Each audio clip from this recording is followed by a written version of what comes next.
При всем уважении, конечно, но по-моему, это все в один эпизод не поместится. Это пиздец.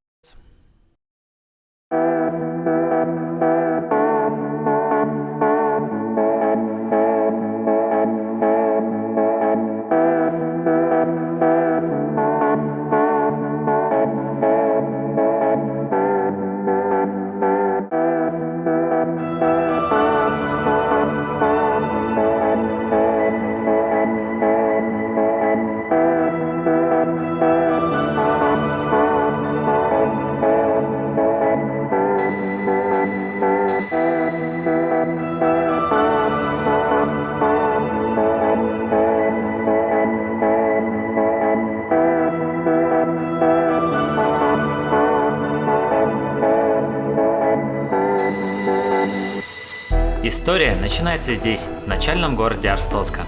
Город расположен в центре огромного мира ТФК Survival, который простирается вокруг на тысячи квадратных километров. Мир существует уже 2 года, и повидал он за это время много войн, успехов, провалов, побед и поражений. Среди бесконечных лугов, океанов и лесов скрываются по-настоящему серьезные испытания, пройти которые сможет далеко не каждый. Здесь нет телепортов, здесь нет ада, здесь нет и половины того, к чему мы так привыкли в обычном Майнкрафте. Но вместо этого есть в 100 раз больше других механик, еще более интересных и впечатляющих своей реализацией и проработкой.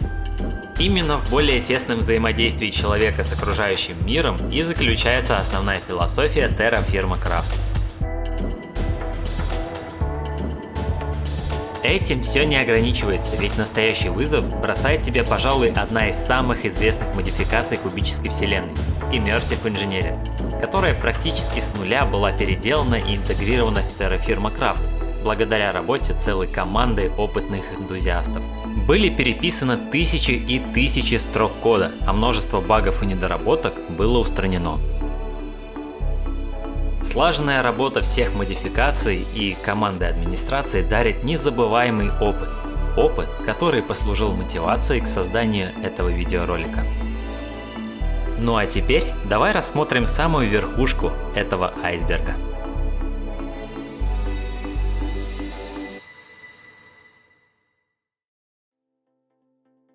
Ты прибываешь на главную пристань, и из вещей при себе у тебя есть удочка.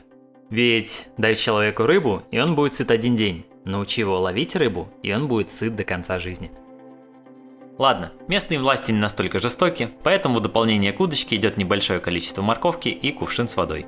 Так что склеить ласты от голода в первый же день у тебя, скорее всего, не получится. Помимо этого, тебе также предоставят немного ресурсов и пару золотых монет.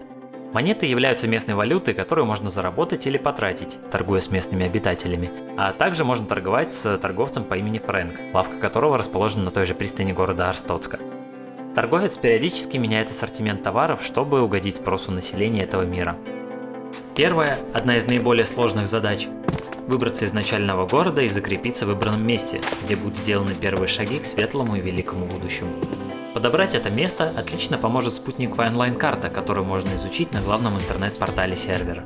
На карте ты можешь увидеть несколько городов, в большинстве из которых, скорее всего, тебе будут рады принять в качестве жителя. Таким образом, в самом начале своей истории ты получишь собственный защищенный земельный участок, а также доступ к некоторым городским общественным благам, вроде кузни, кухни и промышленных механизмов. Города здесь – это следствие объединения людей для достижения общих целей, будь то торговля, строительство, войны или просто создание уютного уголка для приятного времяпрепровождения. Город подразумевает собой не просто формально заприваченный кусок территории, а сложную, комплексную структуру, в которой имеет место система целевого назначения земель. С помощью этой системы можно намечать участки под продажу жителям, участки для общественного использования, банки, тюрьмы, посольства для представителей других городов и так далее. Помимо этого, каждый житель города расположен в иерархической системе рангов городского населения, где снизу находится рядовой житель, а сверху – мэр и его ассистенты. Основать город может каждый желающий, однако это будет стоить немалых денег. Также скажу пару слов о природе, с которой тебе предстоит взаимодействовать. К сожалению или к счастью, ты не встретишь здесь стандартных биомов из Майнкрафта. Вместо этого климат создается благодаря сочетанию зон с различной влажностью и температурой, которые циклично сменяют друг друга каждый десяток другой километров. Это дает эффект, близкий к реальности. Появляются так называемые полюса и экваторы, тропики, тундры, пустыни и так далее. Климат определяет то, какие флора и фауна тебе попадутся в том или ином месте. Под ногами в этом мире находится не просто коричневая земля и серый камень, как мы привыкли, а нечто более интересное и разнообразное. Литосфера представляет собой сочетание 3 слоев пород, чередующихся совершенно случайным образом. Каждая из пород, будь то осадочная, метаморфическая или магматическая, может содержать в себе определенные, характерные для нее виды минералов.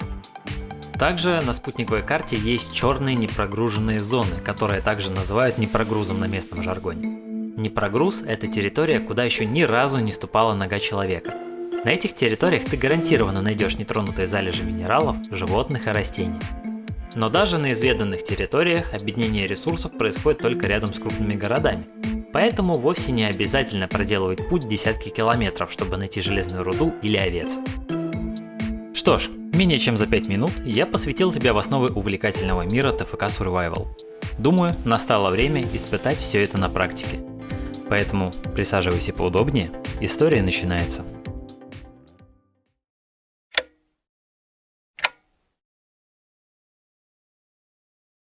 Наблюдая за этими прекрасными животными, первая мысль, которая пришла мне в голову, это мысль о том, что мне нужен топор.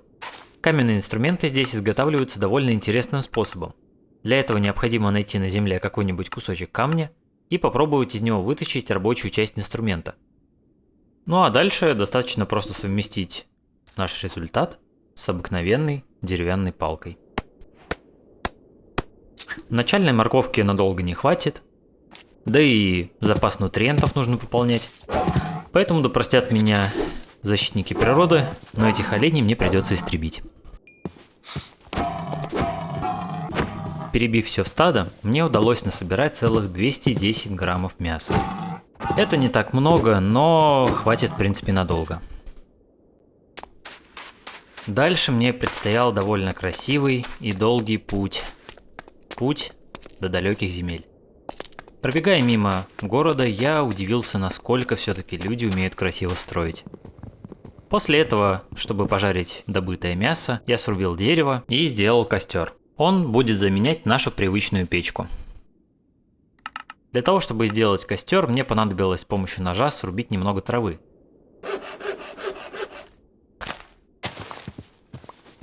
После этого изготавливается примитивное огниво, и с помощью него поджигаются 3 палки и 1 бревно, выброшенные на землю. Вуаля! Теперь у нас есть костер, где мы можем приготовить наше мясо. На самом деле, было бы намного интереснее сейчас вступить в город и начать взаимодействие с игроками. Однако цель этого видео – это показать базовые механики, с которыми придется столкнуться новичку. Для этого больше подходит отшельничество, поскольку в городе часть этих механик, скорее всего, пропустится. И вот я дошел до Южного океана, по которому собирался добраться до нужного мне материка. Да, похоже, что это начало Южного океана.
Помимо голода, здесь также присутствует жажда, которую можно удалить с помощью воды.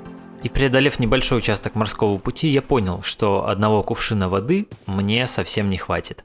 Поскольку климат, в котором я плыву, достаточно жаркий, то пить хочется гораздо чаще. Ну а если посреди океана у меня закончится вода, то умру я достаточно быстро.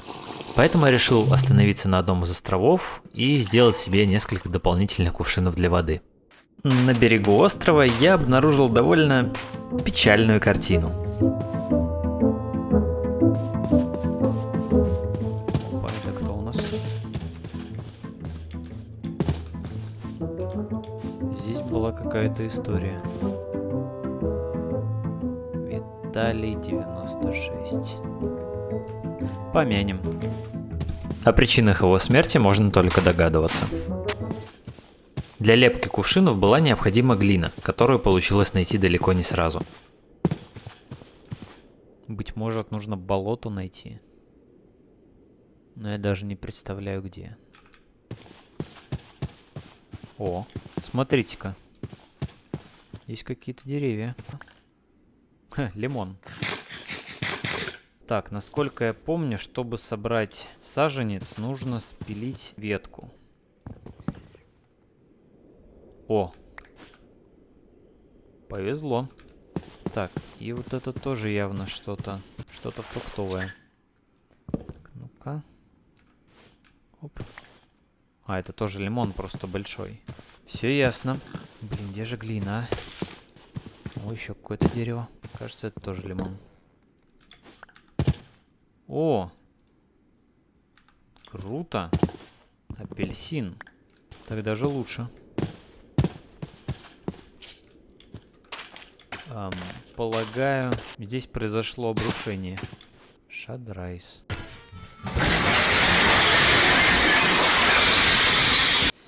Помянем.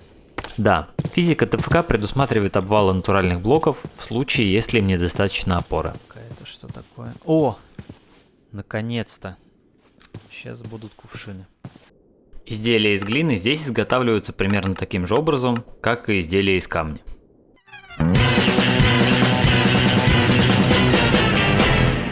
А вот это вот опасно. Вот это вот надо подальше отойти. После того, как глиняное изделие сформировано, его необходимо обжечь.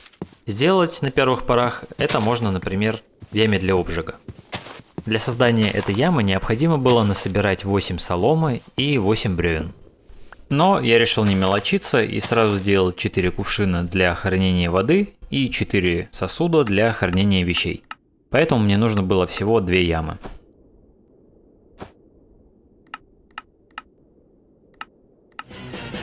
Для того, чтобы обжечь предметы, их нужно положить на дно ямы, засыпать соломой и сверху уложить бревна. В конце все это поджигается и оставляется на несколько игровых часов гореть. Я не просто так расположил это в шахматном порядке, потому что теперь, если зажечь одну, загорится и вторая. Ну а теперь ждем.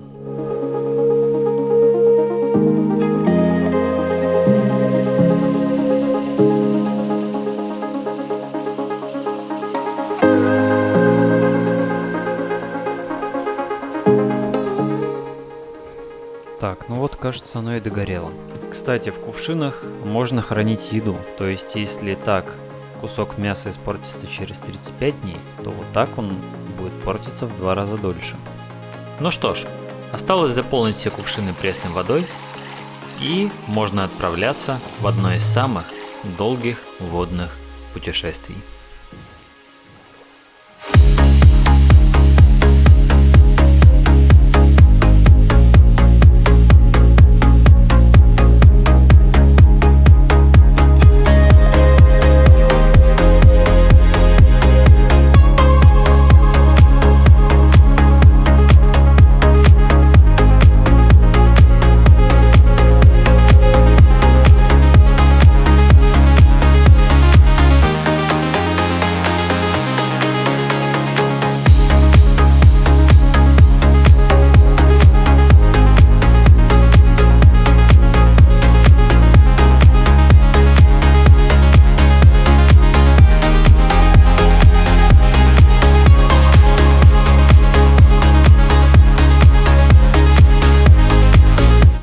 Пожалуй, здесь я и переночую, а продолжим мы завтра. И наступит оно буквально по щелчку пальцев.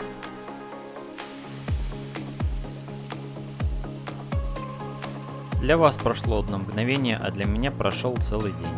Реальный, разумеется.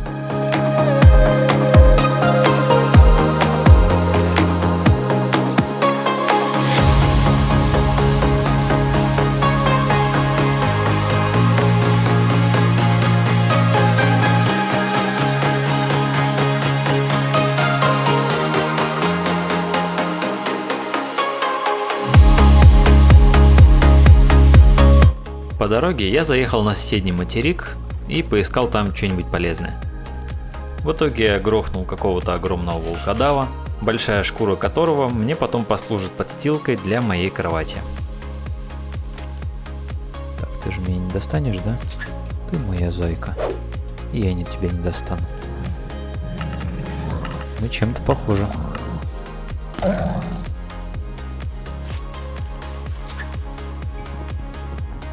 Что ж, вот наша большая шкура. И вот я снова в пути. Я сейчас пытаюсь высмотреть какие-нибудь улья или... А вот. Отлично. Вот эта штука, казалось бы, обычный куст. На самом деле ценнейший ресурс.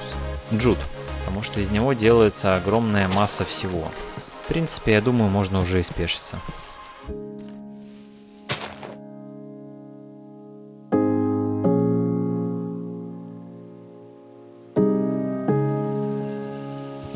Дальше я просто отыгрывал тактику пылесоса, характерную для любой игры жанра выживания.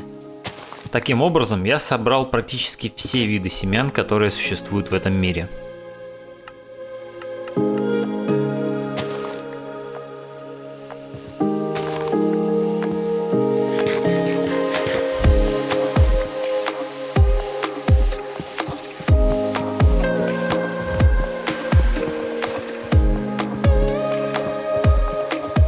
Так, это другая порода. Конгломерат. Чё у нас в конгломерате водится? Ух ты! Гипс. Конгломерат. Лимонит, серпентин. Да, в принципе, все, что нужно, то и есть. Это скайблок. Зашибить может. Так, это орех или гивея? Потому что это чертовски похоже на гивею. Да, это реально гивея. Латекс, получаемый из гивеи, является основным компонентом для изготовления резины, которая служит отличным электрическим изолятором. Овцы. Я, кажется, вижу какую-то крупу. Похоже на ячмень. Это рожь. Когда-нибудь я научусь их различать. Короче, мне срочно нужно где-то обосновываться, потому что во мне уже намного больше ресурсов, чем я могу утащить. Так, определенно в этом месте я буду начинать свое развитие. Кофейные ягоды? А вот там пшеница. Ох, блин, куда же все это складывать-то, а? Так, я боюсь предположить то, что куски снизу это конопля. Ну да. Вот отлично, сейчас рядом с парусями пожарим тут костер. Как и следовало ожидать, возникла острая проблема нехватки места в инвентаре. Поэтому я принял решение обжечь еще несколько сосудов и распихать по ним весь свой хабар.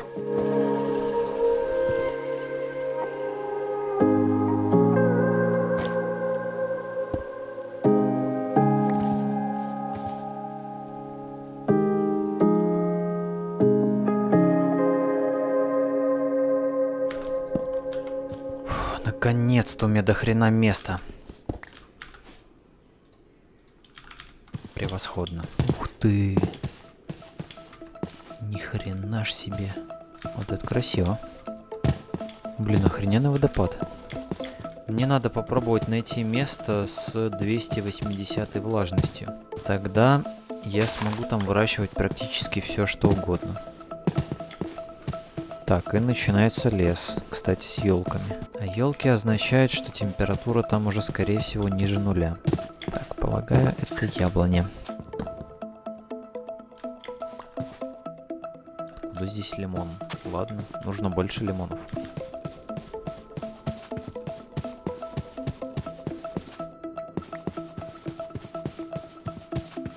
Ух ты. А вот и улей. Можно сделать пасеку и доить с нее мед. А мед это, насколько я знаю, альтернатива сахару. Тем временем я все ближе и ближе подбирался к своей цели.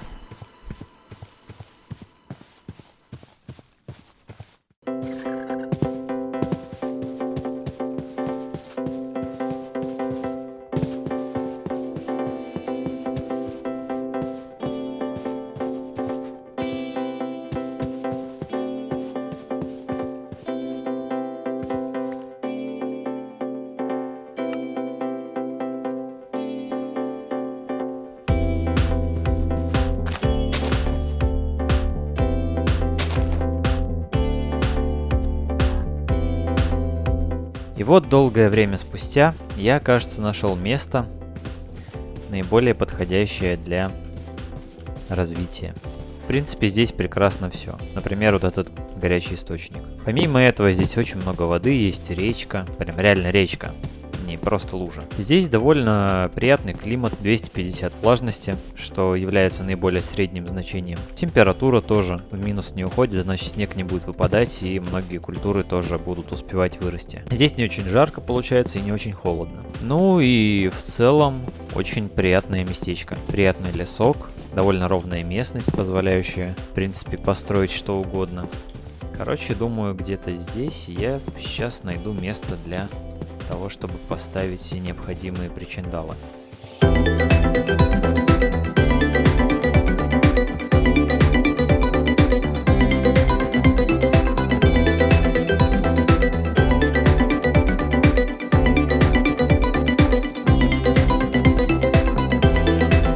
Вот и подошел к концу первый эпизод выживания в уникальном мире ТФК Survival.